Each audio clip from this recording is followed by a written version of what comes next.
One and all. Good evening. All our classmates. As Sister Rupina has said, की आम्ही सगळ्यांनी साठी ओलांडली आहे आणि आपल्या भाषेबरोबर साठी झाली नाठी. आपल्या प्रत्येक जणात इतकी म्हणजे स्मरणशक्ती आहे की सगळे स्माईल करत आहेत. कोणच असं दुःखी नाही आहे. हॅपीच बॅड. पण आपण जेव्हा खुश असतो, आनंदित असतो, तेव्हा सगळ्यांच्या चेहऱ्यावरती दिसते.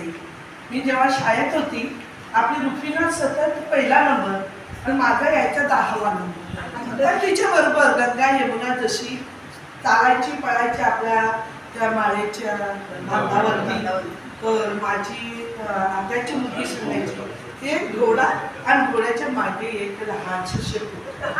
कारण मी सतत तिच्याबरोबर असायची.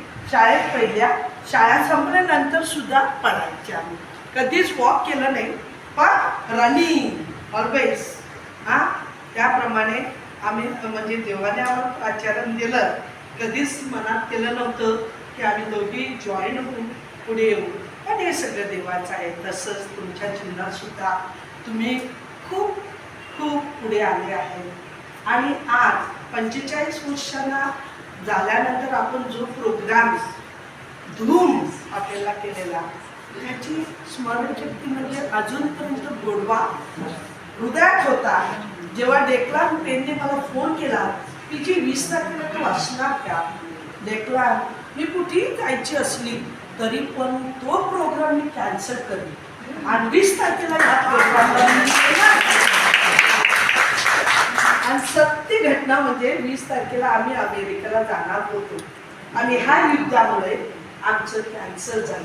ही पण एक आहे देवाची योजना की 20 कॅन्सल झालं आणि आज तुमच्या सगळ्याबरोबर मी आहे. हा पण देवाचा प्रसंग असेल की मी तुमच्या असावी. मी शाळेत इतकी हुशार नव्हती, पण परमेश्वराने मला खूप उंचावलं.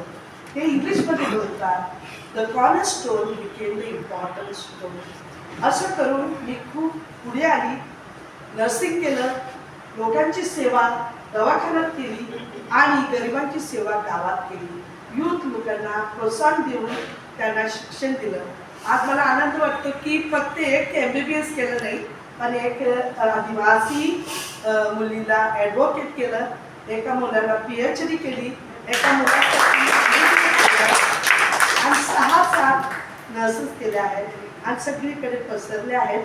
फॉरेनला पण पाठवलं. आणि ही सगळी देवाची योजना आणि तुमची प्रार्थना. आपले हे वर्गमित्र 1979 SSC बॅच